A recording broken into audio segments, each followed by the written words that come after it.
Hello friends, আসসালামু আলাইকুম। আমি নুসরাত জাহান ইচ্ছে। আজকে আমি তোমাদের শিখাবো how to apply custom number formatting on largest number in MS in Bangla. তো আজকে আমি তোমাদের শিখাবো কীভাবে আমরা অ্যাপ্লাই করতে পারি কাস্টম নাম্বার ফরম্যাটিং আমাদের লার্জেস্ট নাম্বারের উপর আমাদের এমএস এক্সেলের মধ্যে। তাহলে চলে এখানে আমার কাজটা করি। তো করার জন্য আমরা আমাদের এটাকে মিনিমাইজ করি। মিনিমাইজ করার পরে কাজটা করার জন্য আমরা আমাদের এমএস এক্সেলটা ওপেন করি। এমএস এক্সেলটা ওপেন করার পরে এখন আমি ধর লার্জেস্ট নাম্বার, তো লার্জেস্ট নাম্বার কি, এখন আমি ধর একটা বড় নাম্বার লিখি। এখন আমি ধর এখান থেকে 15 ক্যারেক্টার এরকম একটা ধর নাম্বার লিখি।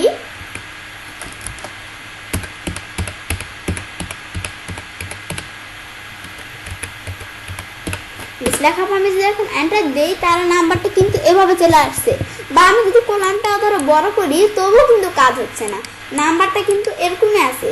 আবার আমি যদি এভাবে যে আমার নাম্বারটা যে এরকম আছে, এখন এটা আমি ধরো একটু বড় করি, এখন এই নাম্বারটা যে এরকম আছে, তো এখন এটা যদি আমি নিচ দিকে টান দিলে যেরকমই কিন্তু আছে। কিন্তু এই নাম্বারটাকে আমি ধরো এখান থেকে কী করি, এখানে এই নাম্বারটা সিলেক্ট করে এখন আমি যদি আমাদের নাম্বারে যাই, অথবা আমি আমাদের এই যে কন্ট্রোল চাপ দিয়ে আমি এই যে এখান থেকে 1 চাপ দিলাম কিবোর্ড থেকে, পরে আমার ফরম্যাট ছেড়ে আসলো। আসার পর আমি এখন আমাদের কোথায় যাব, এখন আমার কাস্টমার যাব। যাওয়ার পরে জেনারেল নিচে দেওয়া আছে কি 0, এখানে ক্লিক করলে কিন্তু স্যাম্পলও দেখতে পাচ্ছি লেখাটা এরকম আসবে, কিন্তু এখানে ক্লিক করলে কিন্তু আগের মতোই থাকবে। আমি এই 0-র মধ্যে ক্লিক করে ওকে দিই, এই লেখাটা কিন্তু এই যে এরকমভাবে যেটা আসলো। ব্যাস লেখাটা যখন আসলো, আসার পরে আবার আমরা আমাদের কী করতে পারি, এছাড়া আমি যদি এই লেখাটা এই যে 0টা ডিলিট করি, ডিলিট করার পরে আমি এখান থেকে ধরে কী করি, এখন এটা আমি যখন ডিলিট করলাম পরে আমি এখান থেকে হ্যাশ চিহ্ন দিতে হবে। আমি হ্যাশ চিহ্ন দিয়ে আমি প্রথমে 2টা হ্যাশ চিহ্ন দিব, পরে আমি স্পেস দিয়ে 1 2 3 3টা হ্যাশ চিহ্ন দিব, পরে আবার স্পেস দিয়ে আমাদের 4টা হ্যাশ চিহ্ন দিব। আমি দিই 1 2 3 4। ব্যাস পরে আমি এটা দেওয়ার পরে এখন এটা আমি যখন 4টা হ্যাশ চিহ্ন দিলাম, দেওয়ার পরে এখন আমি কী করবো, 4টা দেওয়ার পরে আবার আমরা 3টা হ্যাশ চিহ্ন দিব। আমি দিই স্পেস দিয়ে 3টা হ্যাশ চিহ্ন দিব, পরে আবার স্পেস দিয়ে 3টা হ্যাশ চিহ্ন দিয়ে এন্টার দিব। এই যেভাবে কিন্তু সব নাম্বারগুলোর আগে কিন্তু এরকম স্পেস হয়ে গেল। স্পেস হওয়ার পরে এই নাম্বারের মধ্যে আমি চাই কী করতে, এর মধ্যে আমি ধরে কী করব, এর মধ্যে আমি এখান থেকে bracket, first bracket, last bracket এগুলো আমি ইউজ করতে চাই। সেজন্য আমি দিলেই হবে যে এই হ্যাশটা 4 কোণা, এই যে হ্যাশ এটা আমি ধরো এটার আগে পরে এখানে একটা ব্রেকেট দিলাম। ব্রেকেট দেওয়ার পরে ফার্স্ট ব্রেকেট, লাস্ট ব্রেকেট দেওয়ার পরে ধর আমি এরপরে যে এই ব্রেকেটে আমাদের স্পেসের জায়গায় আমি ধরো একটা মাইনাস চিহ্ন দিয়ে দিলাম। এখন ওকে দেই, ওকে দিলে কিন্তু আমি দেখতে পাচ্ছি আমাদের এই লেখাটা কিন্তু সেম এই লেখাটার মতো চলে আসছে। পরে আমি যদি কলামটা একটু বড় করি, বড় করার পরে এখন আমরা এই লেখাগুলা, এই যে এই লেখাগুলো কিন্তু এই লেখাগুলোর মধ্যে হয়ে গেছে।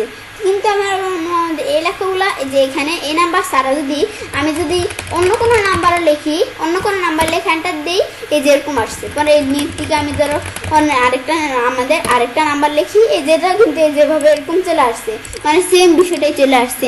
মানে যেই নাম্বার লিখি, এই যে অন্য একটা নাম্বার লিখে যে ধরো আমি এরকম নাম্বার লিখে এন্টার দিই, এই যে সেম বিষয় কিন্তু চলে আসছে নাম্বারের মধ্যে। মানে আগে আমরা আমাদের 15 ক্যারেক্টারের বেশি নাম্বার লিখলি, আমাদের 15 ক্যারেক্টার এরকম, আমাদের 15 ক্যারেক্টারের মতো যদি কোনো নাম্বার লিখলাম তখন কিন্তু এই যে এরকম ওই যে চলে আসতো, ওই যে প্লাস এভাবে চলে আসতো। কিন্তু আমি এভাবে না চেয়ে আমি চাইলে আমাদের দেখলাম যে এখন আমরা যখন আমার নাম্বারে যে 0 দেখাই দিলেও হবে, এভাবে করতেও পারি। অথবা আমি চাইলে যে এরকম হ্যাশ এভাবে দিয়ে কাজটা করতে পারি। পরে এখন আমি এই 2টার মাধ্যমে দেখাই দিলাম। ব্যাস কিন্তু আমি যদি 15 ক্যারেক্টারে অন্য কোনো জায়গায় 15 ক্যারেক্টারে বেশি আমাদের 15 ক্যারেক্টার অথবা এর বেশি কোনো সংখ্যায় নাম্বার লিখি, তাহলে কিন্তু আমি দেখতে পাচ্ছি যে এই যে আমাদের এই যে এখন এদিকে ধর আমি দেখি, এদিকে তো আমি কাজটা করি না, কারণ 15 ক্যারেক্টারে অথবা আমরা 15 ক্যারেক্টারে বেশি নাম্বার লিখলাম, এই যে কিন্তু এরকম চলে আসে। তো আমি দেখলাম কীভাবে 0 দ্বারা এবং এই যে এই মাধ্যমটা দ্বারা কীভাবে আমরা বিষয়টা করতে পারি। বেশ এটা দেখার পরে আমাদের এই যে এরকম নাম্বার অনুসারে করতে পারি। বেশ দেখার পর এখন আমরা তবে আমি সেটা কাজটা করতে পারি এবং খুব সহজেই অ্যাপ্লাই করতে পারি কাস্টম নাম্বার ফরম্যাটিং আমাদের লার্জেস্ট নাম্বারের উপর এমএস এক্সেলের মধ্যে। ফ্রেন্ডস, আমার আজকের এই ভিডিওটি যদি তোমাদের ভালো লেগে থাকে তাহলে আমার চ্যানেলটি সাবস্ক্রাইব, লাইক, কমেন্ট এবং সবার সাথে শেয়ার করবে।